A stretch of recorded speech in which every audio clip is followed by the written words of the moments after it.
the last salvo. The railgun batteries of Outpost Vega fired in silence. There was no sound in space, only light.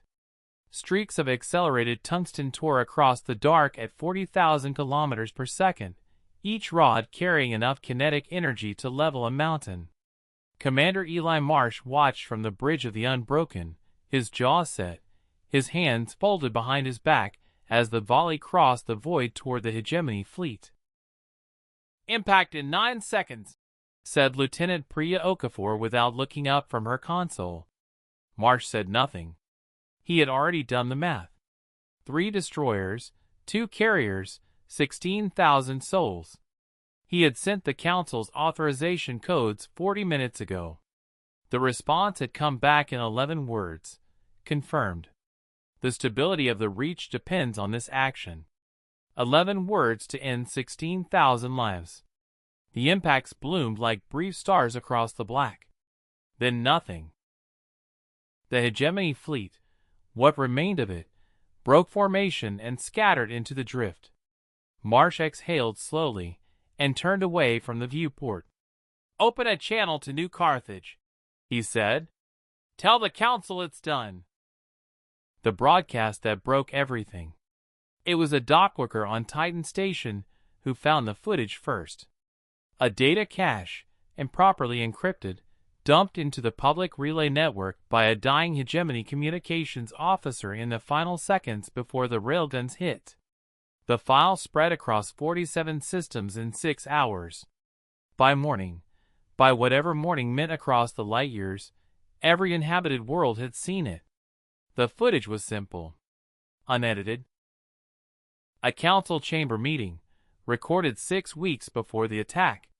7 men and women in gray robes, sipping water from crystal glasses, discussing the Hegemony not as a military threat but as a commercial inconvenience.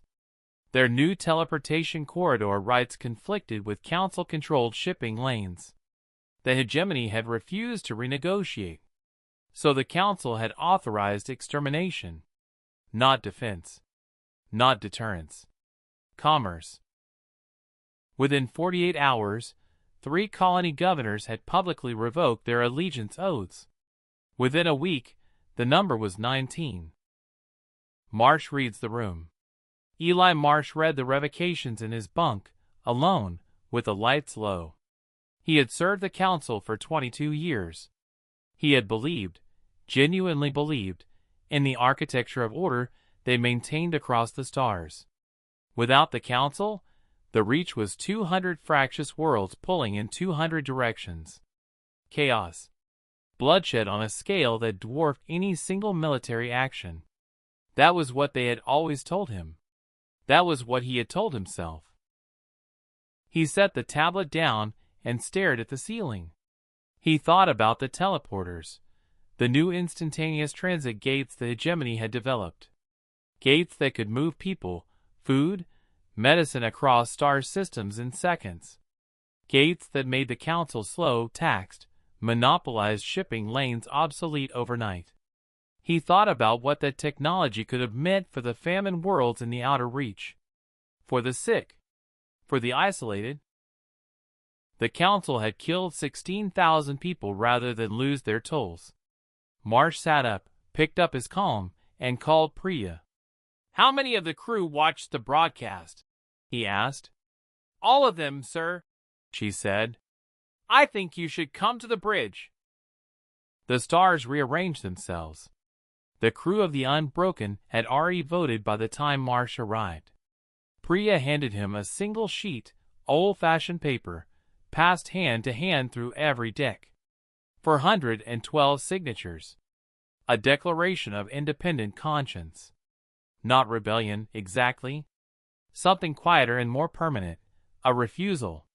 They would escort the surviving Hegemony ships to neutral space. They would broadcast the full technical schematics of the teleportation gates. Seized from Hegemony archives, and now sitting in the Unbroken's data banks, to every colony, every station, every free settlement across the Reach. For free. Unlocked. Unencrypted. No tolls. No council authorization. No gatekeepers. Marsh read the sheet twice. Then he picked up a pen and signed his name at the bottom. Navigation, he said, looking up at the star map spread across the bridge viewport, 200 worlds glittering like scattered salt. Plot us a course for the outer reach. We have a lot of ground to cover. Priya smiled for the first time in weeks. The Unbroken turned away from New Carthage, away from the Council's long shadow, and moved out into the open dark, carrying, in its servers, the small and revolutionary blueprint for a different kind of future.